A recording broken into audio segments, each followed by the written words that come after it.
Hello, everybody, and welcome back to another episode of the Arsenal Show. Let's play the intro and then get right into it.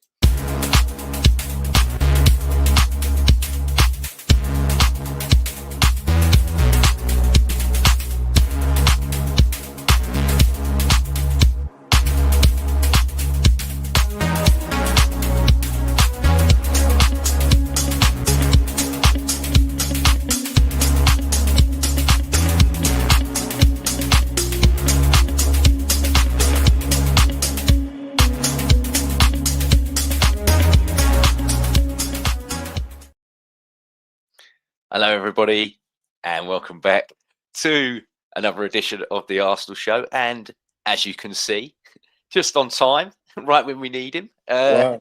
I believe that's a Bob Marley Ajax shirt there from Melvyn. Oh, not again. Yep. Oh, it's all right. Yeah. Is he there? Yeah, just about. Well spotted. Well spotted.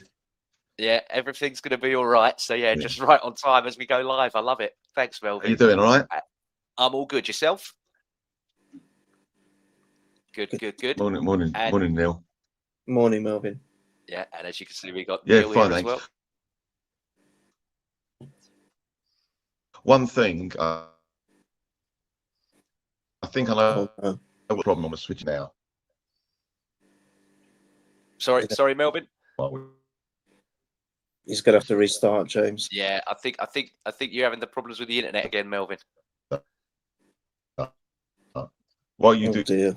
your intro, You might. Oh, Neil, we're live. Anything can happen. That's it. Anything Don't work with can kids happen. and animals. Oh, part of me, yes, yeah.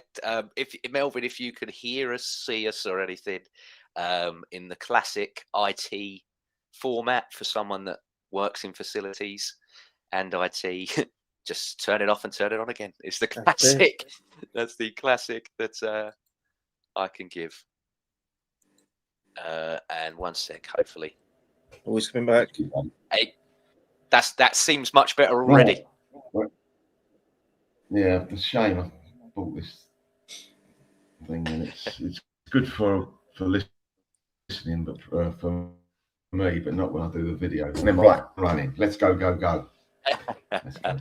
Okay, yeah. Well, glad we're all here and we can kick this off properly. So, started this weekend just past with a 2-0 win at home versus Everton.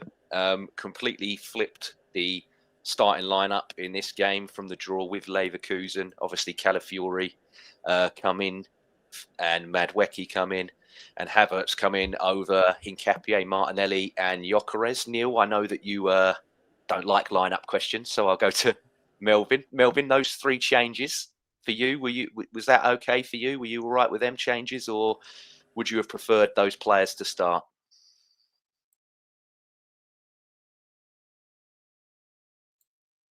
Oh, hopefully he's not frozen again. No, I'm all right now.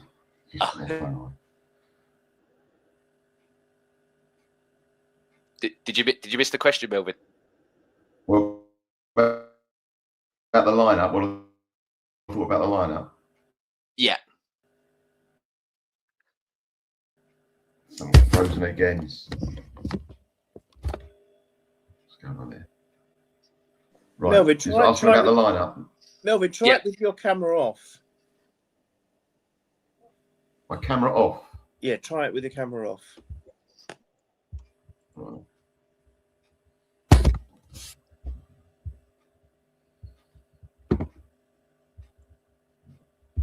Is that better? Yeah. Can you hear us all, Melvyn? Yeah, I can. Yeah, I'm happy to do it like that. Okay, yeah, no worries. So yes, obviously saying about the lineup, were you happy with those three changes? Yeah, I was. The only thing I thought was strange after about 5-10 minutes, when you can see how the game's going, you never switched Madwecki and Saka, because it wasn't. You could tell they weren't. I mean, they just weren't getting it after about 10 minutes. He's not naturally on the left side, is he? Madwecki's always played better on the right, and as the game grew and we were getting more frustrated, it was quite obvious that we needed to switch that, or he needed to switch that. But other than that, no, the lineup was quite good.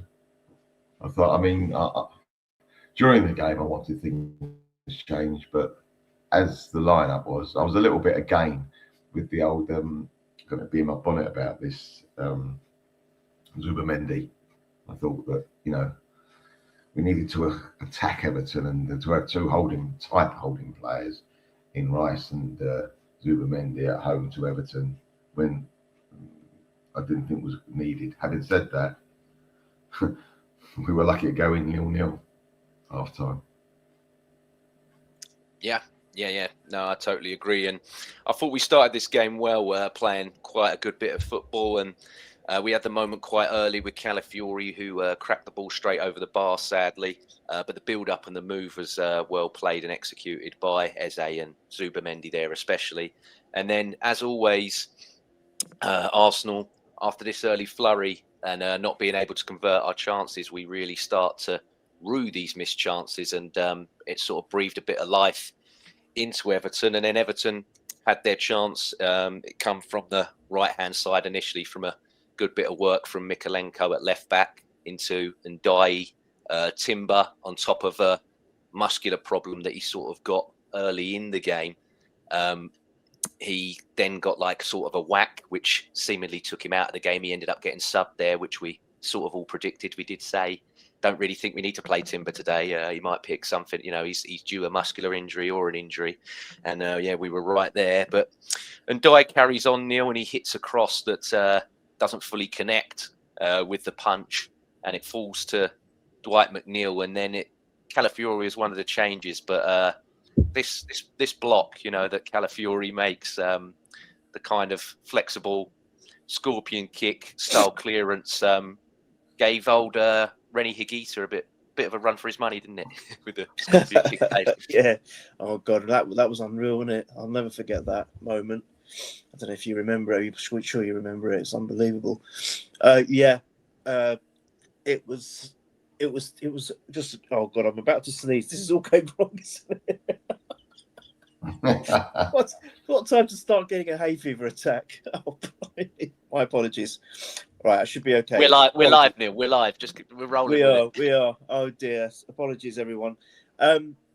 I can't remember who it was. I might have said it on one of the other pods that we did, James. But was it Smith on the commentary? Probably was, wasn't it? Yeah. Yeah. Oh, I was a bit lucky. Oh, seriously, mate. Look. I know you really do push the impartiality part of your punditry to the next level, but come on, man. That was not lucky. He knew what he was doing. He put his leg up. He was trying his best, and I didn't realise this, but he kind of even punched the floor when he did it, or he did some motion that, wow, look, I got it. I managed to save it. It was a solid block, and it's not easy when you're in that position to even keep the leg that strong, because these balls are hit at some pace and power, and he managed to do that. And I think that actually ended up being a very important block, because we were struggling, and if we'd gone down in that game, it could have been catastrophic for us when we so desperately needed those 3 points. So I think for me, that was one of the turning points of the game for us in terms of a defensive perspective. I know Raya made some blinding saves yet again. I mean, I would actually, I know, obviously we know who got the man of the match, and deservedly so, but I think Raya was up there, because he got us out of some tough spots again. But Calafiori, that was a wonderful save, wonderful piece of improvisation when you've got literally a split second to do so. And I think it was a pivotal point of the match for me. Yeah, definitely. And after that, obviously, we didn't fail to clear our lines properly, and McNeil ended up wrapping that shot off the post. And then basically towards the end of the first half, Raya then made another amazing save, like you said, Neil, from Dewsbury Hall just before the half finished. And you're wondering again, aren't you, just typical Arsenal, how we've gone from such a period of dominance where we're making all these chances, and some of them are going over, some of them are testing Pickford or what have you. And then we're looking like the team that's under the cosh. Just all that early dominance just seems to dissipate. And we then head into the second half, and Everton, they still, assert some of the dominance that they've had. Raya had to make another brilliant save from Beto this time from a corner. And then Eze had 2 great chances from outside the box. One of them went wide, and then one of them was well saved by Pickford. And coming to you now, Melvyn, for about 88 minutes, you're thinking there, aren't you, that David Raya or Pickford's probably going to win the man of the match in this game in a 0-0 draw. But then eventually, on the 89th minute, the deadlock gets broken. Victor Gyökeres is who scores the goal. Max Dowman teased a fantastic cross in, forced an error from Pickford, completely took him out of the game, and it fell to Hincapié, who, I won't mention what it looked like he got the assist from. It did not look like a part of his body that normally people get assists from. But yeah, Gyökeres was there to tap it into the net, and it looked like sheer pandemonium in that stadium, Melvyn. Oh, it was unbelievable. I mean, I'll be honest with you, I was getting very upset with Raya, because with about 5 minutes to go, number one, he nearly gave the ball away. I think he passed it left-footed. And we're going, no! And then he kept dwelling on the ball. We're like, just kick it then. If you don't know what you're doing with it, just kick it. It's no good being round for you. I know that seconds don't always matter, but sometimes they do. But that goal, I mean, I just saw the ball get crossed for Dowman, and you see it come back. You're thinking, what happened there? You know the goalie made a mistake. Wasn't sure what type of mistake it was, whether he pushed it onto someone or whatever. And then it just seemed to roll. And Gyökeres was there. And we're thinking, you can't miss this one, mate. This will be the end of your career as an Arsenal player. And also, which I didn't understand, and obviously I didn't know till I got home, watched it on Match of the Day 48 times. But why was there a VAR?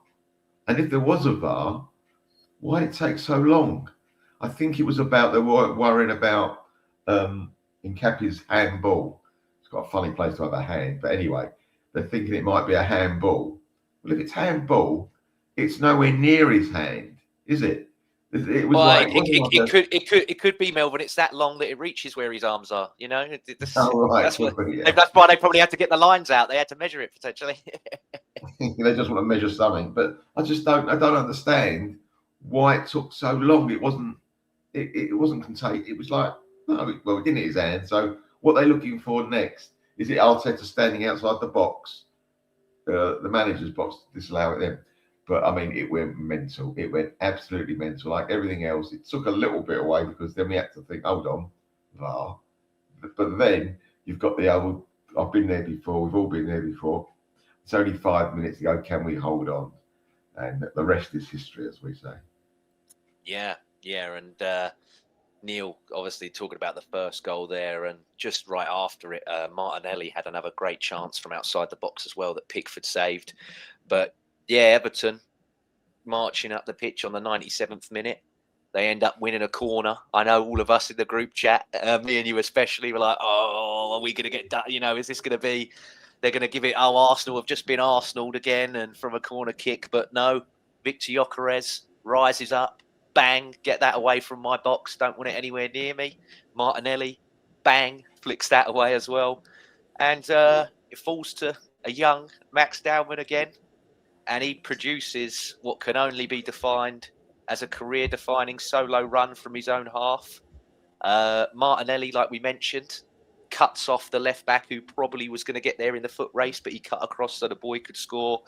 And he rolls the ball into the empty net to become Arsenal's youngest ever goal scorer, the Premier League's youngest ever goal scorer at 16 years and 73 days old.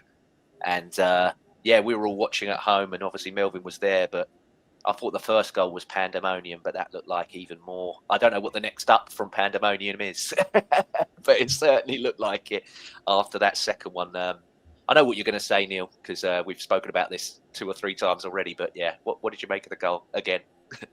I think we'd probably call it Dobermania, up from pandemonium. So, James, what can I say about this lad? You know how much I've absolutely loved him from day one. You know how I've said that he's Messi 2.0. He's going to be the greatest footballer that's ever lived. I will stand by all of that. And as I said, now I'm calling. I was saying that he's Messi 2.0. Messi is Doberman 2.0 for me now. I think he's going to be even better than Messi. That's what I believe. But incredible ball. Sorry about the phone. One sec. Oh, it's already. We've got to give credit to Gyökeres. We have to, because although Martinelli helps it on as well, it's his defensive header in the box. And I think he's actually diving to the ground almost, isn't he? I can't remember exactly, but it was an amazing get. So let's give him credit for that. So he was kind of like a pre-assist and a goal scorer in that game. But then, yeah, Martinelli manages to head it out. But for me, although it might look very easy from a lot of people's perspective, but Doberman had to do a lot of work there twice. First rounding getting away from the first defender, who also, if you look closely, grabs him or makes an attempt of a grab. So this showcases his strength, which is already improvement from what we saw before his injury. So he's built up some strength as well. And then he had the intelligence, the way he actually managed to evade the second defender as well, the way he rounded him. And I think he's just got so much awareness. He's not only quick and very skillful, but I think he's very aware. And you know what? I'll put bits of Bergkamp in this boy as well. I'll put every great player into this guy because he's got it all. And then he had the pace and the intelligence just to do all of that. And then, of course, yeah, the rest is just running up the pitch. Martinelli helps out. But the fact that, you know, I don't normally say this about anyone, but I am so jealous Melvyn was there, because that was one of these moments in football history that, you know, you can't describe to anyone unless you're there. It's just, we know what we can see from the screens, James, or from wherever you're watching it. If you're there, it's something you probably will never ever forget. It's one of those moments, you know. We always talk about what was our favourite live moment, whether it be Highbury or Emirates. We still remember it so well, as if, you know, everything's going on, goosebumps, everything's happening, your emotions. It's all crazy. And the good thing about this one, this is an old school goal in this aspect that there's no VAR, because there's nothing to VAR. It's completely fine. It started from the other end of the half. So there's no question of any offsides. No one is being fouled. It's just a clear chance, and that is why I think a lot of the players on the sides were already in motion, running towards him, because they knew he was going to put the ball in the net. And Martinelli, just great to just get in front of that defender, just in case he was able to catch up with him in that run race, as you said. But the pandemonium from the players, and as I think I might have said off chat or maybe during chat, everyone was involved, but I really appreciated Miles Lewis-Skelly going up there and being absolutely joyful, considering the kid has had hardly any pitch time. And for him to be involved, it just goes to show how much this squad is not only invested in the youngster, but they're also and you know, Miles Lewis-Skelly is a youngster himself. Let's not forget that. But they're also invested in the vision of what we're trying to do as a club here. Oh, mate, it was a magical moment. And Melvyn, mate, I'm so happy you were there. So happy for you. Yeah, Melvyn, obviously you were there in person, and you've seen many a magical moment over at the Arsenal. And I know that at the moment there isn't the trophies in hand or in possession, but it certainly looked like we put at least one hand maybe on the Premier League with that win, and Man City dropping the points. And for Max Dowman to get that goal against Everton, you know, I was lucky enough to be there 97-98 when Tony Adams scored that goal against Everton. And you know, that's in a frame in this room, and one day may eventually make the wall when I could be bothered. But I think there will be a few people in many moons to come that might have this Max Dowman goal on their wall, or, you know, the celebration and what have you, because it seemed like a really, really important goal. Yeah, I was lucky. You see, the thing is, I'm saying I'm lucky because I haven't been to every game this season. I've missed quite a few for very reasons that sometimes it doesn't suit me. It really is a bit like that. I mean, I didn't go the other night. We're coming to that, the European game. I mean, it's a fortune for the ticket, absolute fortune. I thought, you know what, I can do without that.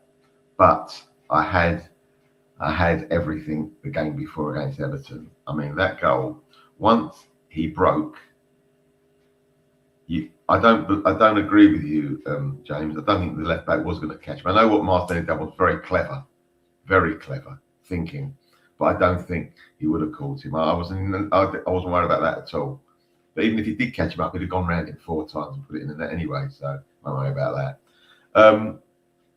But what was the beauty of it is you're there, you're seeing the whole pitch, you're seeing how it developed, and then you're knowing, like you said, Neil, it can't be VAR'd off. It cannot. And you've got a chance to get off your seat and cheer before the ball goes in the net. I mean, that was the whole crowd was going mental before it went in the net. And once it went in the net, they had a little just put it up a couple of degrees. I mean, it was like shaking. It was marvellous, absolutely marvellous. And you know what I was very pleased about? The pundits never had a go at us for scoring that goal, because they could have said, and they never, that we scored another goal from a corner. Yeah, very true. Very true. But it was our corner. It was their corner, not our corner. Yeah.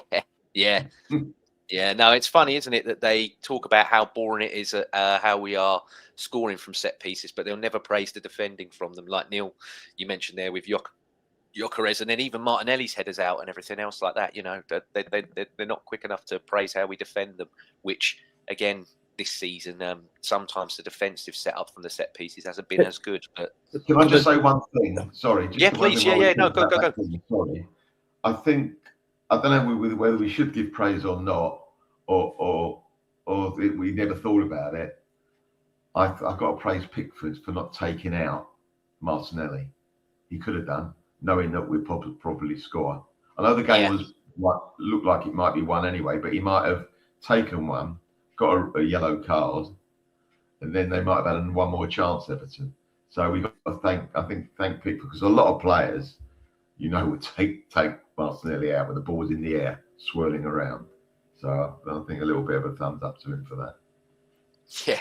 Can I quickly, sorry, it's about interruption again. Just want to praise our set piece coach yet again. So now we're good at defending our corners against us. We're good at scoring corners for against the team as well. So set piece mastery both ends. But now he's also added another one to his repertoire, that we can score from their corners for us. It's brilliant, isn't it? Yeah. I love it. Yeah, no, very, very true. Man of the match for this game before we move on to the next one. And we've got some questions as well that I've jotted up. I think it's quite obvious. I think around the table, all three of us will maybe have the same. It's got to be Max again, hasn't it? In a 16-minute cameo here for him, he had more touches of the ball. He had 28 touches of the ball, which was more than anyone else on the pitch. Then that just shows the level of trust. These players know, even though he is 16 years old, if we give him the ball, he'll do something. So I think that already, to be that thought of, and that highly thought of, to be influential, to change games at 16 years of age, I think that's insane. And then, like I said, he cemented himself in Arsenal folklore, scoring one of these goals. But I also agree with what you said earlier, Neil. I think Flowers here has to go for David Raya as well.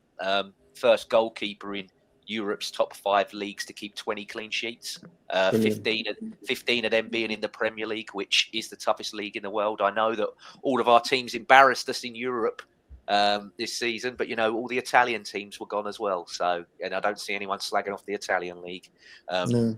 So and that's now increased, obviously, that clean sheet record, as we'll touch on.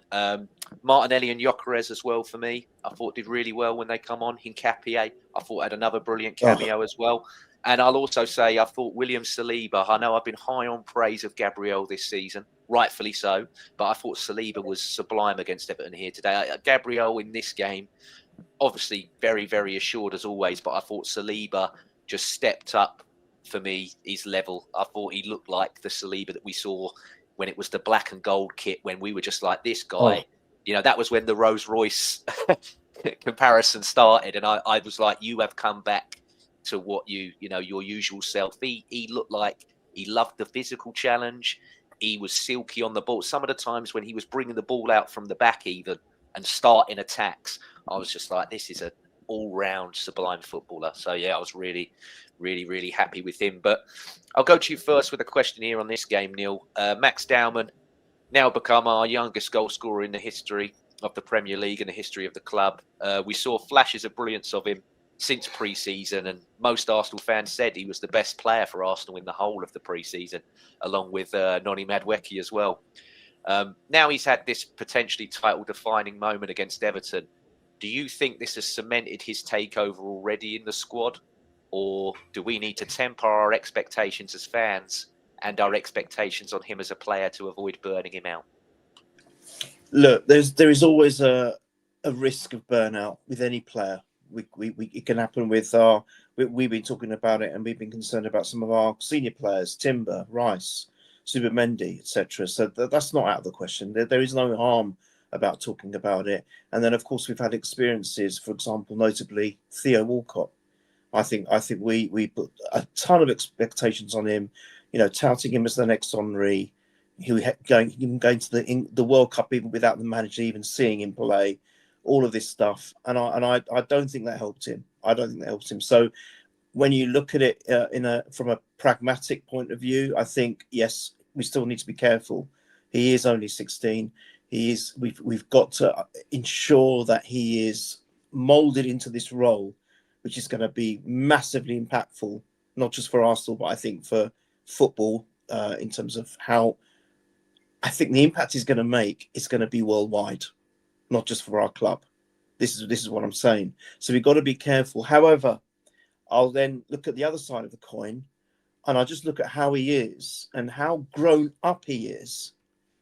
And it's not unheard of for players to start playing fairly regularly at that age. We had it, Cess, Rooney, all of these players, especially when they hit 17. I know he's not there yet. He's only 16 in a few weeks.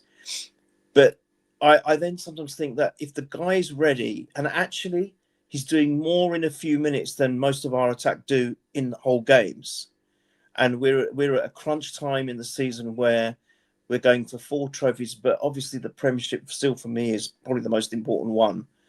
And if we need him, I think if I was the manager, I could not leave him off the bench. I mean, I couldn't leave him out of the squad for every game. He's got to feature somehow, whether he starts or whether he's on the bench. Now, I think probably it would be best if he's not a starter at the moment, but he's on the bench. So we've got him, but it's almost like that ace up our sleeves to bring him on if we need him, because his impact is always immediate. He's forward thinking. He immediately wants to attack the ball. He wants to attack the defenders, and he wants to have a go. And that progression is something that has been lacking quite a lot from our attackers, as you guys know. Pretty much, I won't say all season, because there have been some games where we've been very forward thinking. And I know there's the mitigating factor of the teams setting up low blocks against us and making it very difficult for us. However, I still feel that we've been lacking up front, especially when we've been given opportunities. This lad has just been mesmeric. And I would also put Madueke in that bracket, because you know what I feel about him. And I know that he's very enterprising, attack focused, and he has a go. So we need him in that respect. Whether I would start him in games, not sure, but he has to feature. And I'll tell you something, next season, boy, I think he's going to be someone that other players in that position should start worrying about, because he's got to be the man for me. All credit to the youngster. We just have to tie him in for life. That's all I'm going to say. Yeah, and Melvyn, I'll ask the same question to yourself. What are your thoughts on that one? Yeah, he's got to play. He's got to be in the squad, like Neil said, and he's got to get some time on the pitch, even if we're winning. Just bring him on to give him the experience. Because I mean, with that goal he scored, what was amazing was not saying he's like Messi at the moment, but he could become on that level. But with Messi, I used to watch him, and I couldn't follow what he did with the ball. He was so quick. With that little flick he did to take the second defender out, I'm still quite get my eyes around what happened. I know his body took the defender out. A little movement took the defender to go one way. That little flick, he's like, wow, where did that come from? It wasn't just speed. It was just everything. It's just amazing to watch. And it's so exciting. And when he was sitting there 90 minutes or whatever it was, or it was 80 minutes before he come on with the extra bit we played in the first half. And it was just Saka, really, for me, he wasn't doing it, and he hasn't been doing it for a bit. And it looked like chalk and cheese when he came on. It was like a whole breath of, and everyone knew it was like a breath of fresh air. Like, wow, now we can get going. You know, everyone's got confidence in him. He's got confidence in himself. He's got a swagger about him, which I don't think is arrogance. I think it's just his natural makeup, the way he does it. It's fantastic, absolutely fantastic. And yeah, you can tell that the guys want to give him the ball. He had so much of it. He was the main outlet because he was the only one that they knew they could possibly do something with. But I tell you something, this goal scoring record he's got, I don't think he's going to hold it for. I don't think he's going to have this record for very much longer. I don't know if you're aware. You probably are. We got another kid in the academy, Luis Manos. Have you seen him? Funny enough, Dad spoke to me about this last night. He said Simon Jordan was on the radio. That's right. That's right. Yeah, he said to me, apparently we got some guy that's 13, and they've said this kid could be even better than any of it. And he said the production line at Arsenal is absolutely incredible. He's like, I don't know what they've done over the years, and I'm like, to me, I'm like that. I know he's leaving, and I'm quite sad. And we mentioned this when it was announced, but I think Per Mertesacker, being the head of this here, the way that guy conducts himself with parents, and I don't know if you saw when we did the Amazon documentary, we also did one about Hale End, and that was Nanwary, Miles Lewis Skelly, and that group then, and I just seeing how he was with players, parents, and everything else, I was just like, I'm not a parent, but if I was, obviously I've got the affinity bias being an Arsenal fan.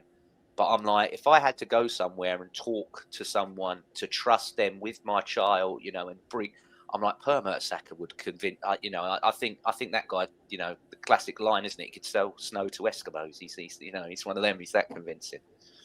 You know something? I know everyone's got to start from somewhere. So I know that he has never done it before. But when the writing was on the wall, looked like the writing was on the wall for Arteta, I thought he might step up. I wouldn't have been too upset if someone like him stepped up, because I think, as you say, got something about him. He's got an authoritarian, you know, he's 6 foot, whatever he is, 6'12". I mean, he's just the way he talks to people. He's very intelligent. I've been to talks where he's giving talks on stage. He's excellent, sense of humour, knows the game. I mean, come on, he does know the game, and I wouldn't have been too upset if that things went the other way and Arsenal decided to cut the book, as they say, to bring him on. But yeah, I'm sad he's leaving. I think he's done a fantastic job. But getting back, when you get a chance, gentlemen, have a look at a 10-minute video. I know YouTube, you know, he's playing against kids because he is a kid, but the talent there, you're looking at and go, oh my God, if this can be replicated with his growth and experience, we've got another one, if not. But can I say better? I'm not going to say that yet, but unbelievable. He's got a shot on him, which is ridiculous, absolutely ridiculous. So is he a striker, Melvyn? Yeah, he's like plays, I would say, attacking midfielder rather than striker. Okay, cool. He just carries the ball, goes past people, and let's rip. You know, just has these shots and like, wow, right foot, left foot. I mean, it's not fair on the defenders really, but that's digressing. But just to say, I'm sure he will have this record for a long time. But if he gets beaten, that's where it's going to get beaten. His youngest goal scoring record for us and the league. But no, it's you need players to get you off your seat, as they say, and he's definitely one of them. And I don't know when he's going to play, but I don't want to just see him come on 5 minutes to go. I mean, we're making substitutions. Now we've got such a big squad after 60 minutes and not 70, 75 minutes. There's been or 80 minutes, been a change. So I'd like to see him get the 60-minute call if he's not starting. Yeah, definitely. And just the next question, I'll go for you first, Melvyn. Everton on the day were nearly 2 minutes away from a point. They limited Arsenal to very few clear-cut chances. And the first 3 best chances before the goal was obviously the 2 strikes from Dwight McNeil and the one from Beto that Reyes saved with his foot. Arsenal took their goals, but do you believe that David Moyes blueprint is the best way still to frustrate this Arsenal side going forward? And then do you have more concerns regarding teams adopting that style and being more ruthless in the running that we've got? Or do you think teams will be so, where you're competing for 4 trophies, do you think teams will be so desperate to go, no, look, we want to match you and attack you and play a bit like how Mansfield were like, do you know what? No, we're actually going to play you at your game and try and beat you at your game to humiliate you that way, instead of maybe beating you with a more, pragmatic approach, which Moyes did. I thought they were very good. Everton, one of the better teams I've seen at the. I'd have been sad, but had they beaten us, I've got a point. Well, most certainly beaten us. I wouldn't have said they cheated or they were lucky or they beat us. All right, they beat us. They played better than us. They beat us. Move on. We've messed up the league here. Get me everybody. I want to go home. But no, they played very well. They got some terrific footballers. They got that little geezer on the wing who plays. You know what I'm talking about? He scores number 10. Yeah, and Die. Yeah, no, very good player. He is. Yeah, been linked with Arsenal. Yeah, I saw that. But he's the type of player that go, wow. You spot certain players in other teams, you think, oh, he's a little bit special, and he is a terrific, terrific player. And they've got some other. McNeil, he's got a fabulous left foot. He doesn't always do it. He blows a bit hot and cold, but he's got a fabulous left. On his day, he's terrific. And they played the game. Remember, they didn't play with their 2 centre halves. So it was that their backs could have been go right. We're struggling. They haven't got the centre halves. Their backs against the wall, just kick everything out and blah, blah. No, they never. They actually played a lot of good football. And they were playing through the lines, which not a lot of teams do at the Emirates. So, no, I was very impressed with it. Very impressed. Yeah. And Neil as well, just both goals on the day were scored by substitutes, Gyökeres and obviously Max Dowman, and they were assisted by substitutes. In Capier, like we mentioned, gave the assist to Gyökeres, and Dowman scored from Martinelli, giving the assist to him. Just quickly, do you feel that this is Mikel Arteta showing that he's currently the best in-game manager in the Premier League? We've got 11 goals and 10 assists from our substitutes in the Premier League this season. So that's 21 goal involvements off the bench. If you contrast that to Man City, they have 1 goal and 1 assist from substitutes all season. So, we've got 20 plus on them there. In your opinion, is it Arteta's in-game management, or is it a testament to the sheer depth of this Arsenal squad compared to the years previous? Or is it a mix of both? Well, that's why we're going for the quad and they're not. Simple, isn't it? Yeah. You could end it there if you want. It's a great answer. I'd love to. I think it is a testament to Mr. Bertha, who managed to come in and get all these fabulous signings for starters. The depth of the squad certainly helps. I mean, you can't blame a manager for not exercising that skill if he hasn't got the players to do it. But the point, he's got the players to do it now. And I think he has been guilty many times of making very strange decisions in game. But I think he's got it right this season on the whole. On the whole, I think he's got it right. Not only in terms of personnel, but also at the time, like Melvyn just said a minute ago, the timing, bringing them on at the right time as well. Because I don't think it's fair bringing on someone because I remember it used to happen a lot with Emil Smith Rowe, if you remember, bringing him with like 4 minutes to play. You can't expect the kid to make an impact. You just can't. It's ridiculous. All right, okay, Max Dowman probably could, but he's an exceptional player. But you've got to give them the time. But I think he's got that depth.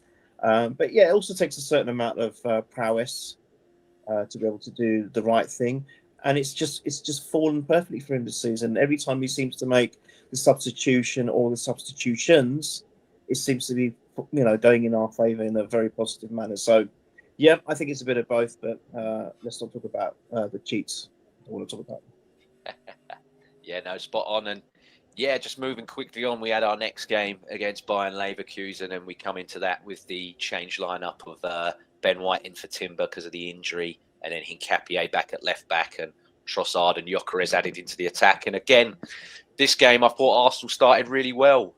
One of our best front-footed performances for me from the off since kickoff all season. Really tested this goalkeeper.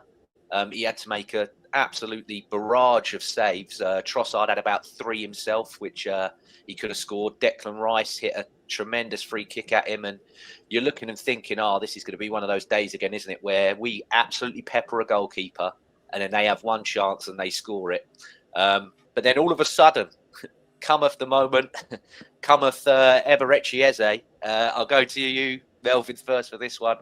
It's an absolute screamer, isn't it, from Eze to break the deadlock here. He receives the pass from Trossard, swivels with his back to goal, and just rifles a 20-yard volley into the top corner for his first ever goal in the Champions League. And with this goal, Eze become the first player for Arsenal since Theo Walcott 14 years ago to score for Arsenal in the Premiership, the Champions League, the FA Cup, and the League Cup in a single season. And he's now got 6 goal contributions in his last 9, really solidifying himself in this squad now. When Martin Odegaard initially got injured, he come in and he did really well. Then he got taken out. Then when he tried to come back, he couldn't adjust. But now I really feel he is a real key piece in this Arsenal squad, Melvyn. When you're looking to unlock defences, you've got to have him in the side. He's something different. He's got a swagger about him. His ball control is unbelievable. He gets past players not only because of his intelligence, but he's a very strong player. Very difficult to get off the ball. I love him. I love watching him.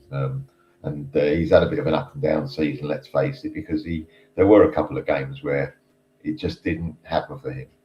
I think the Aston Villa game put him back a few notches in Arteta's mind, but thankfully he's back in the side and he's done so well.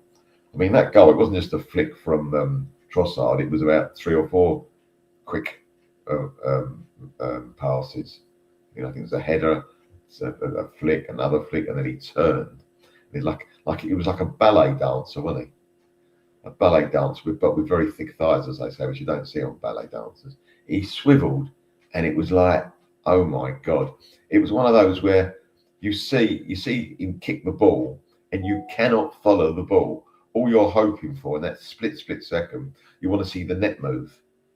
You don't know what's happening. The ball could be anywhere. It could be the corner flag. But because you can't, as I say, you cannot follow that. It's just so fast. And like the commentator said, he went in the net before the goalie moved because it was so ridiculous. It's one of those not that I did it many times, but when you hit a ball correctly, 100% like that, you cannot feel the ball. It doesn't, there's no feeling on it. It's just perfect. And what a goal to open your European account with. I mean, and the way he walked away as well, it was like, it was just the whole thing was brilliant, absolutely brilliant. So, and he's going to go from strength to strength now. I mean, I just can't wait. I mean, even if Odegaard is back, you've got to make room. If you've got to make room for Odegaard, I don't know what he's going to do, but you do not do it, in my opinion, at the expense of Eze. Yeah, spot on. And Neil, if you want to wax lyrical about the goal and about Eze quickly here, by all means, fire away. Yeah, I think we've been looking for a match or a game changer since Alexis Sanchez, and I think we might have found him in Eze. I think he can produce these moments, as we've seen. To be blessed consecutively, you had Doberman in the game before, and then this as well. In this one, to get that, back to back is just so sweet for us, considering how much we've been touted at being boring and set piece FC, own goal FC, and then to come up with stuff like this. All the other teams, all the pundits, opposing fans, they can just carry on being as green, the greenest of the greens with envy, because it's incredible. And I think there's no way he can't be starting now for the rest of the season if he stays fit. I think he's got a feature in all the games. He is going to make a massive difference. And the way that half turn and the ball hits so pure, it reminds me of Henry's goal against Man United. Very, very similar. kind of in the same spot as well. The only difference is I think Audrey went for the far post, whereas Eze's was more of the near post. But both goals were magnificent. It just reminded me of that. But the way that, like Melvyn said, it's just so fast. Even in slow motion, you're kind of double looking at it and seeing how it all transpired. The quick thinking on him is insane. But I've wanted to just give credit to the players beforehand, because there was a little bit of a build up to that. Although it looked messy, it wasn't. It was quite well done, actually. I'm so pleased for the lad, because I think he's a confidence player, and it's growing and growing and growing now. And I think now he's not going to be scared of doing what all of us have so wanted: have a pop outside the box. Because you never know. You just never know. And we've got to win games by any means possible now to be able to create history.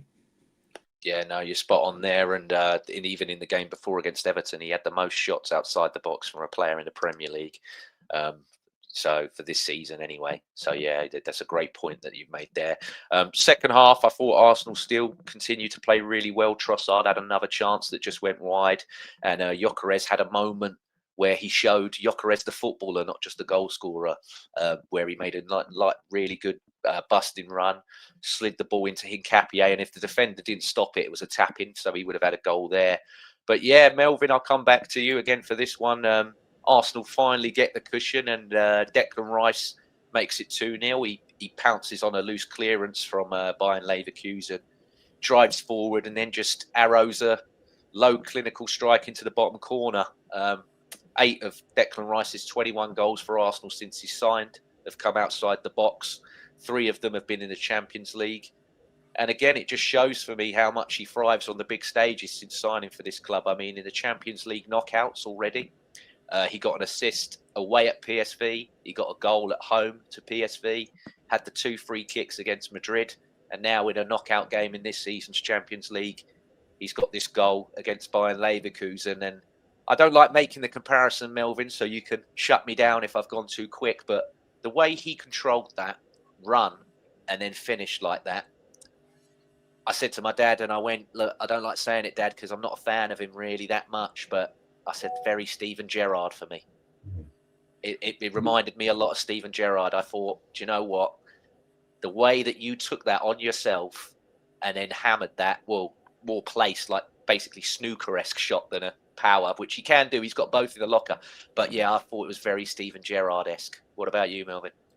Yeah, I agree. Yes, definitely the way he went forward with it. But what I thought I was very impressed with, that he wanted it, didn't he? That ball, he was only going to win that ball.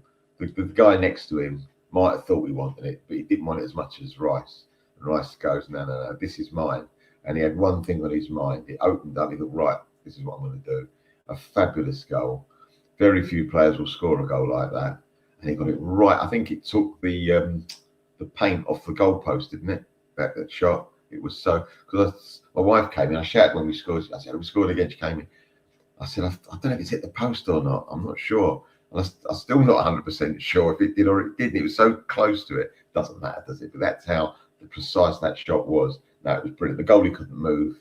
As good as that goalie was that night, he couldn't move. He realised he'd been beaten once by a worldie, and don't even bother with this one either. No, fabulous. It's good to have a big, strong midfield player who wins it. He's got a presence about him moving forward, and that's what we've got in Rice. It's fantastic. So yeah, no, that comparison is not too bad about Gerrard. Not at all. Yeah, and Neil, what about yourself for that one as well? We must have got him from the bargain bucket place, didn't we, Rice? Absolute steal at 105 million. Unbelievable. It's just unreal, and he's like I say about Raya. You know, I think arguably he's the best goalkeeper in the world at the moment. Same could be said about Rice in his position. I don't know if there's many players in his position at the moment that are any better than him. I just think he's just insane the way he can command a ball like that and then just do what the hell he wants with it. I think you made a great analogy there. It was very snooker-esque. You're absolutely right. And it's nice that he's got it in his locker to be able to do both types of shot. outside the box. That was a little bit like what Odegaard was able to do when he was scoring. It wasn't necessarily full of power, but so accurate, it didn't matter. He was just passing it into the net just beautifully. And if Rice can do that as well, wow, we've got quite an array of different types of skill with our players. They've just got to exercise it a bit more. We know they can all do it. Just exercise it a bit more. But I think it's wonderful for him, to almost emulate the celebration when he scored against Madrid as well. It was just nice to see that. And Melvyn, you touched on there that he wanted it. He so enjoys it. He's smiling. He's so happy. You can see when he's on the interviews afterwards. He first and foremost, he's doing it for the team. But there's that little bit of, I'm just so happy for myself. And I love that. And I think you need that as a player. It might come across as arrogant to some people, but I think you need that arrogance to succeed as a top line professional, as a football player. He's just amazing. I'm so blessed to say that we've got him at Arsenal, and just stay fit for the entirety of the season, please, because we need you so badly. I mean, it could be a rhetorical question, and it is a rhetorical one. I've said it a few times before, thought it many times. Seeing him play like that and seeing how good he is, I'm thinking to myself, and he had a lot of pressure on him when he first came to us. Then let's not forget that he had a lot of pressure. Are you happy you joined us? You know what I mean? He must be so delighted he made that decision, because it could have gone horribly wrong on so many different fronts. And he's just come far better than most people have thought. When we did sign him, a West Ham supporter I met, he goes, "You bought a good one." They said, "No, he's good. He's good." No, he says, "You've bought a bit of a player there. You'll see." And he's so right. Yeah. I mean, obviously where I live was West Ham Central pretty much, and they all said, you know what, he was a good player for us, but they went, since he's joined you, you've made him a great player. They said he's gone up. They went, he's definitely gone up, and he's lifted your team. But he said the way you've moved him from just a normal number 6 type defensive midfielder into this up and down, box to box, whatever you want to call it. They said you've definitely elevated him. And yeah, I mean, I don't ever want to think of him going, but if he did, we'd definitely elevated that price. We'll definitely make our money back and then some if he is going to go. But yeah, just before the game ends, after all that domination, when needed on the 88th minute, David Raya, doesn't he? He adds to his collections of saves. I mean, he's got a highlight reel and a half this season, like you said, Neil, earlier. He really has, and it's a one-handed fingertip. It's a one-handed fingertip save from this Cafane, who was brilliant. He was brilliant in the first leg, but then I think Saliba and Gabriel understood. They did their homework and were like, "I ain't getting embarrassed by this kid's second leg." And but no, just what a save! Honestly, I've watched it back a few times, and I'm like, on the initial first watch, I'm like, "How have you done that?" And then I'm watching it back again, and I'm like, "No, he's like you said there, Neil. I mean, he's the best in Europe for clean sheets. So by the statistics, he is the best in the world. But watching that, you're like, yeah, no, come on. I think this guy's got to get more. I know you're trying to not be by it, but I don't think he's talked about in the levels of it that he should be. And I mean, he's not even Spain's number one. I'm like, whoever Spain are picking to be their number one goalkeeper, I want to watch, because I'm like, he's got to be next to Donnarumma and Courtois. He's got to be one of the best going. If he's better than David Raya, and I want to know who he is, because he's got to be some goalkeeper. I actually don't mind that he's not. The fact that he's not. Oh no, neither do I. Yeah, these internationals that are coming up, withdraw, get them all out the squads. keep it exactly how it is. Let him focus on the club, which happens to be our club, and I'm happy with that. And the way Melvyn said about the speed of Eze's goal, this is the kind of the opposite, because it was the speed of Raya. I don't know whether he's got the flash in him, superhero, but that was just insane. Even the commentators were saying they were behind the goal and they don't know how he saved it, because that was in the back of the net all day long. Even the most prolifically brilliant goalkeepers probably wouldn't have got to that. This is, and it's incredible when you think that he's one of the shorter goalkeepers as well. He is unbelievable. What an amazing find. I take everything back because I was quite annoyed at the start because I loved Ramsdale. You know how much I loved him, James. And I was so annoyed that this guy just comes in and takes over after I thought Ramsdale had a fairly good season. Well, I thought a very good season. Some of the saves he made, remember, were incredible. And I thought, why are you doing this to the poor kid? Why are you doing this to him? And then now it all makes sense. So do you know what? This is, again, you were talking about game management. I think that was a great decision by Arteta. Fantastic. You deserve a pat on the back of that because Raya is something else. Yeah, definitely. And with that, we've won. We're into the quarterfinals, making a record 3 consecutive years in the quarterfinals of the Champions League. But yeah, for this game, man of the match, we might have differing ones here, so I'm all for the debate. But I had to pick Eze for me. A sublime 70 minutes from him. Like I said, he's shown that he's really comfortable in that 8/10 role that our captain has applied for many a year. And I agree with what you guys said. I think it's a real fight now for that shirt to get it back for Odegaard. I think he's really got to step up to do something to take that shirt off Eze at the moment. But yeah, flowers as well for Declan Rice with his goal and his performance. And I thought Trossard, first game back in a long time. I thought Trossard was really good against Leverkusen. And then you just got to shout out that defence, 25 clean sheets in 49 games. I think that's incredible. I think that's some doing. I really do. But yeah, you guys, any discussions, arguments on man of the match from you?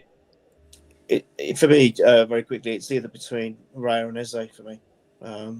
So yeah, I agree with it. Eze, yeah, he deserves it. That goal was unreal, definitely. Yeah, and Melvyn? Yeah, 100% Eze for me, and also he's doing a lot more chasing back as well, getting involved.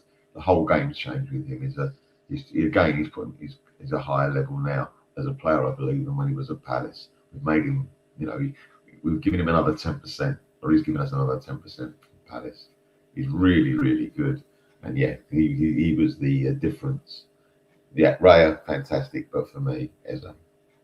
Yeah, and just 2 quick questions here, and then we'll do the line-up and the predictions for the next game and wrap up.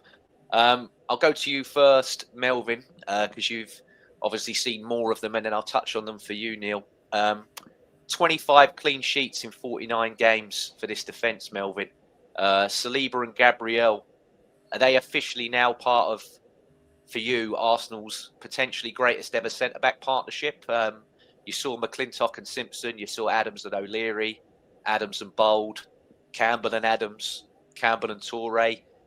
Where do you rank these two, or are you still of the view, like me, that until the trophies have been achieved, these records don't push them into that legendary contention until they've won the trophies?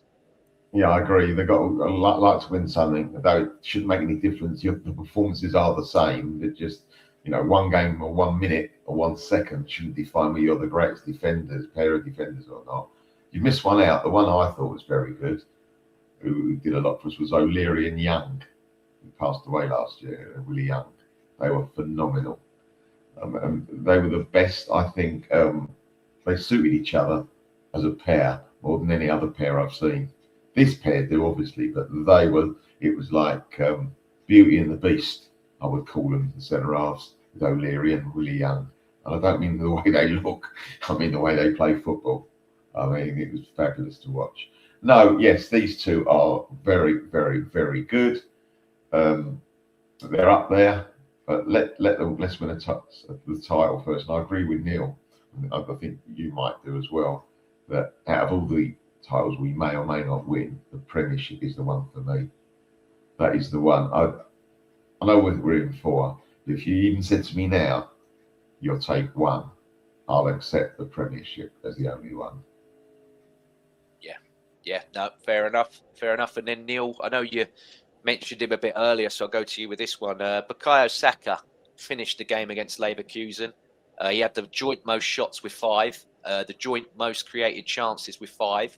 However, some of the pundits, and I'll single out Darren Bent here, not in a nasty way, but Darren Bent described Saka's performance against Leverkusen on the day as greedy and desperate. He said, he ignored Gyökeres and Trossard when they were in better positions. And while I thought myself that it was a better and much more involved performance in high contrast compared to the game against Leverkusen away and the game against Everton. Do you agree with what Darren Bent said here? And do you also feel that Saka is putting too much pressure on himself to be the main man for this squad on these European nights and in this run for the quadruple? Or do you feel that high volume approach of him trying to do everything for himself is eventually going to pay off like it has beforehand? Because, you know, there has been times where he's played like this when maybe we weren't a better team and it did help. But do you feel that, you know, we've got good players now, so you don't have to, but, you know, you don't have to weigh the whole burden on yourself, Saka. There's a whole team now that you can, you know, play with.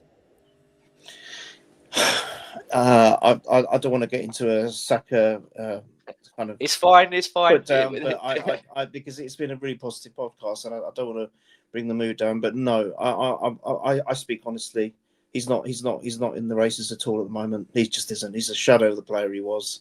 I don't know what the reason is. We can talk about injury, recovery time, and all this kind of nonsense. But at the end of the day, he's a £300,000 a week player. He's our captain for the most part of the moment, and he's not. That's not reflective on the performances whatsoever. Whether I agree with Ben or not, I mean I voice my own opinions. I don't want to hear noise from outside. Whether my opinions are justified or not, that's for other people to judge. But they're my opinions, and I would rather you be on TalkSport than him, if I'm being honest. I mean, that's personal preference, but yeah. Bless you, too kind. I think for Saka, he has. I think he might be trying to do too much. It might have worked before, because I don't think we had the quality. With all the due respect with the players that have been there before, maybe not necessarily the quality. Maybe I'm a bit harsh there, but I think we've got the right balance now. That's what I'm trying to say. I think we don't. I don't remember our team being as well balanced as it is now, and I think that way it's evolved in the last season, especially. And I think he's got to acknowledge that, and he doesn't have to do it, like you said perfectly there, James. He doesn't have to do everything himself. I think he is trying too hard. I think he is still trying to be the main man. He doesn't need to be that way, and it is surprising. I'd like to think it's not that he's not feeling this way, but I can't help. We can only see what we see. We can only judge on what we see, and I think he is trying to be too selfish. He hasn't been servicing Gyökeres, as we've all discussed before in the past, as much as he should. And of course, Gyökeres got his bit of revenge for that. I just feel that at the moment I wouldn't be starting him. I would have preference with I'd start Madueke. I think Madueke is giving a lot more than what Saka is. I can't remember which match it was. It was very recent, maybe in the last 3. He came on for Saka, and he did more in the next 30 seconds than Saka had done. Yeah, Leverkusen away. Yeah. Oh well, there you go. So I just feel you've got to change something, and I think also there may be a rift between him and Gyökeres. I get that feeling. That's got to be eradicated. And I mentioned it in, I don't know whether it was Michael's pod or Jack's pod, but I said this is so surprising considering he's a gunner through and through, a gooner through and through, like his family. We're going for potentially a brink of history here, or on the cusp of history. Why isn't he more involved emotionally? His attitude, everything. And it just does. To me, he seems very distant. There's almost like a divide now, and I don't understand it. And I hope it changes. I hope I'm wrong with everything I've just said, and I hope in the very next game, if he starts, as in we know what that game is, that he comes and he's the old Saka again. I'd love nothing more, because that boy has carried us for so many years, and I still love him, and I always will love him. But mate, something is not right at the moment. And Melvyn, is there anything that you want to add there on the Saka debate, or are you firmly behind what Neil's saying? No, I agree with Neil. I do agree with Neil. He hasn't been doing it for some time now. And also, you pick up things when players are not playing particularly well. You look at different angles, and it might be my eyes are playing tricks, but he looks not overweight, over muscled, if you like. He looks he's bigger than he's been for some time. It might be that they've built him up for a certain reason, but he's not that. He can't get away from players anymore. He's looking for the tackle rather than trying to get away from the player when he gets the ball. But listen, hopefully it's a blip. Hopefully it's nothing to do with his £300,000 a week playing on his mind like and a couple of players did with Ozil and Aubameyang. I'm sure it's not that because he does love the club. Let's face it, he is Arsenal. He's like Brighton Rock. It's got that all the way through it. So no, let's hope it's just a silly phrase I'm going through. 10cc that was, wasn't it? I'm not enough. Yeah, great song. But yeah, again, just quickly before we wrap up and do the lineup and then the predictions for tomorrow.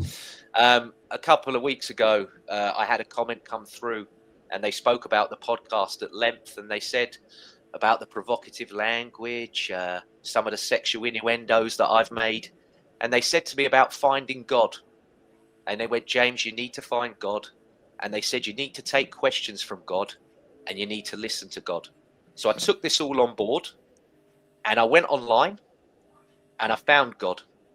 And when I found God, I got questions sent in to me to ask God on the show.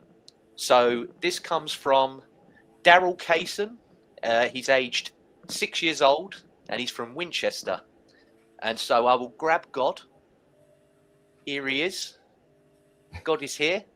I found him online. And Daryl Kaysen said to me, he said, Dear James / God, he said, how will I ever find the one just like Daddy found Mummy? And God said to me, look for someone who provides you the perfect assist in your life. I once controlled a 60-yard long through ball from Frank de Boer with the tip of my toe whilst it was spinning against Argentina in 1998. If they can't provide you that in your life, and they don't appreciate you flicking it and then smashing it into the back of the net, they are not your soulmate. And they are probably a fan of Stoke City. So move on. So that was the first in our new segment of Ask God. I want to thank Daryl from Winchester for that question. If there's any more questions you want to send in, by all means, get them there and we will answer them on the show. But yeah, tomorrow, Carabao Cup final against Manchester City. Lineup, I think it pretty much picks itself, but I've done one anyway. I've gone for Kepa in goal. I think he will keep him. He will not bring David Raya in. David Raya has just become a parent, I believe, this week as well. Congratulations to him and his family. Timber, I think, is fit, so he will go straight back in there. The rest of that picks itself. The midfield for me at the moment picks itself. And I think he will keep Trossard in over Martinelli. Saka will captain the side. And Big Vic will play up front. What's saying all of you? I've gone, Melvyn. You go first, please. Sorry. I would rather, excuse me, I'd rather him play Rare in goal. I know he's got a kid and all that, but I know that Kepa's played, excuse me, Kepa's played the whole way through in this competition, and normally that's what you would do. But this is such an important game, as we're touching on, such an important game that Ray is really up there with form. I would play him, really. Also, I would not play Trossard. I would play Martinelli. He's got such a great record against City. The goal he got at the Emirates this year was sublime. And I just feel that he raises his game against City, Martinelli. You know that Trossard hasn't scored for this year or something, some strange. Yes, yeah, he hasn't scored in 2026 yet. Yeah, but it's always no better time to score than tomorrow. No, and he did score against them, didn't he? Was it the Charity Shield? Equalised yes. for us. Yeah. Yeah. All right. So you like to toss up there. That's that. Other than that, no, I can see Saka starting, but if it ain't happening for him, take him off and put Madueke on straight away. Straight away. Don't wait to the 60th minute. Perhaps wait to the 16th. No, you wouldn't do that. But the 16th minute. But anyway, it's just I agree. That's probably my team. How I would do it slightly differently to you. And in Cape to Calafiori, both of them have got great qualities. We're very lucky to have both those players in the squad that can play on the left-hand side. So I think it's a toss-up. I mean, in Cape, he can tackle, can't he? He can really get stuck in. He's got something about him.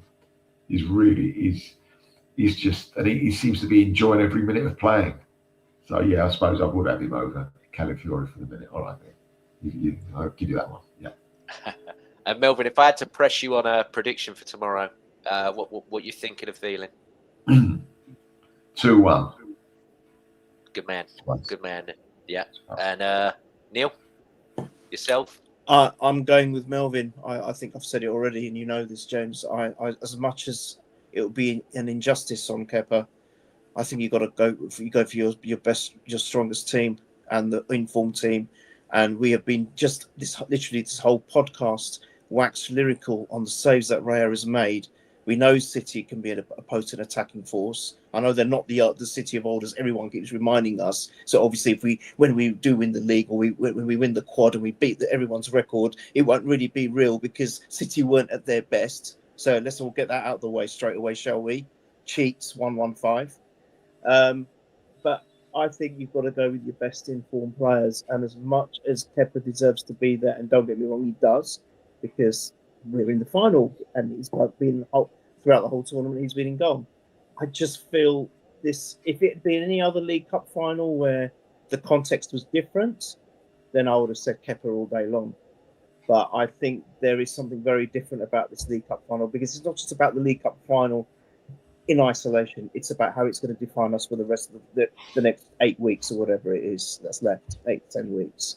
And because of that importance, I just feel you've got to have Raya in there. But I know he's going to stick with Kepa. I'll be shocked if Raya's there, actually. I'm just saying what my preference is. So that's that. And I agree again with Melvyn. If Saka ain't doing it, get him off. And this is another thing. He's going to walk into Wembley as captain of Arsenal FC.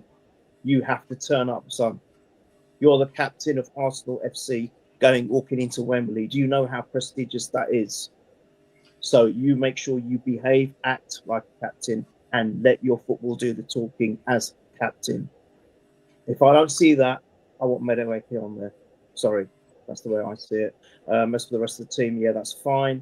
Again, Martinelli, Trossard, I think it's either way, really. But Martinelli has been wonderful in the Champions League.